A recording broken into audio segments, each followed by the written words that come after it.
So many stories have been told about St. Patrick, it is difficult to know what is fact or what is myth or legend.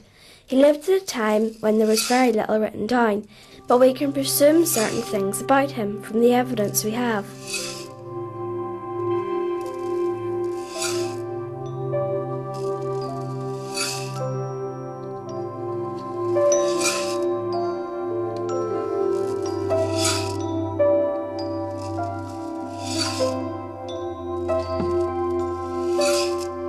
He was born towards the end of the 4th century, and it is believed by some that he lived somewhere like Cumbria on the west coast of England, or possibly in Brittany.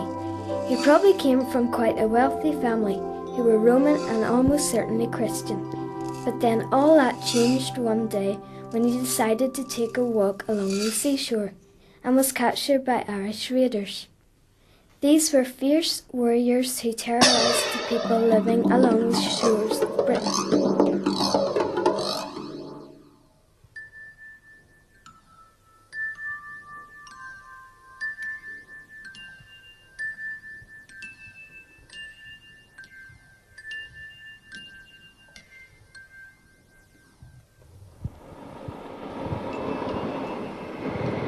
He was taken across the sea to Ireland. In those days it took 3 days to sail across the Irish Sea, and journeys were very uncomfortable and dangerous, particularly when there were storms. Patrick was probably sick many times during the crossing.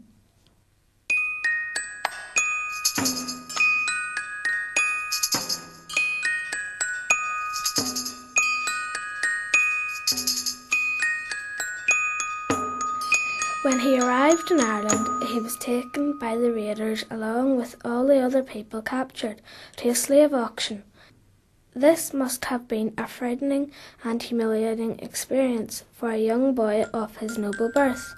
He was sold as a slave to a man called Loki.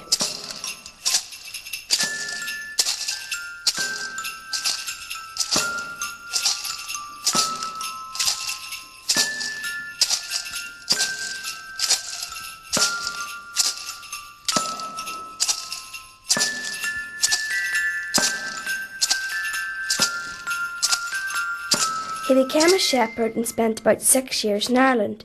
We are told that in his loneliness he spent a lot of his time during these years praying. One night when he was sleeping, an angel came to him in a vision and told him to go down to the seashore. Patrick, it's time to return home. Go down to the shore tomorrow.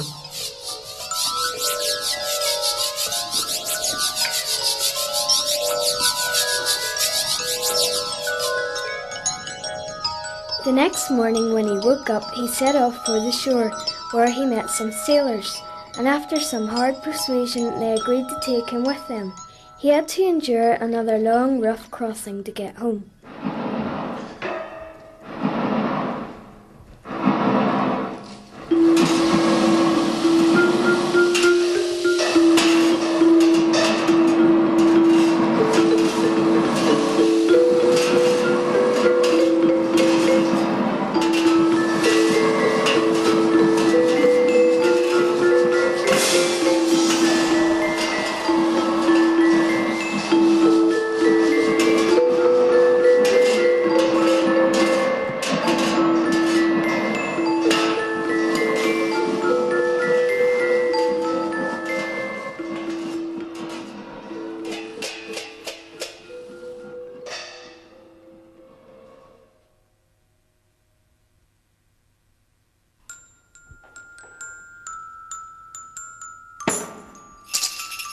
Most of his family thought that he was dead, but his father had always hoped that he would return one day. He could not believe it when he saw Patrick, even though 6 years had passed and he was now a young man and not a boy. His parents recognised him straight away and were overjoyed to see him. He had not been at home for long when he had another vision as he was sleeping. This time he heard the voices of the Irish people calling him back. This was to change his life forever.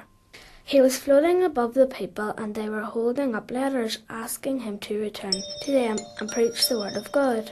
Patrick, come back to Ireland. Patrick, the word back to Ireland.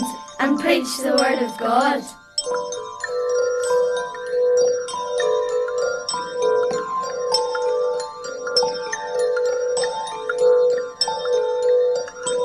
When he woke up, he decided that he needed to go for training as a missionary. When his training was completed, he returned to Ireland and tried to look for Mulcahy, but he could not find him anywhere. He travelled preaching the word of God, and he baptised many people. His message wasn't always welcome, and he faced danger and death many times.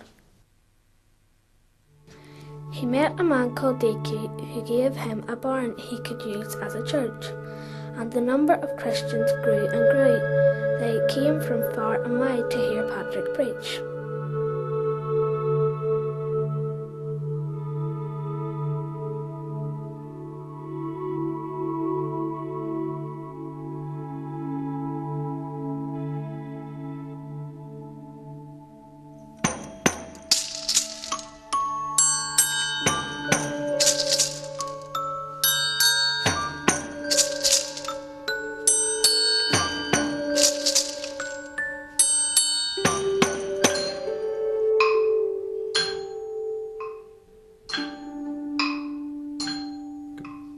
Patrick lived to be an old man, and many legends grew around him.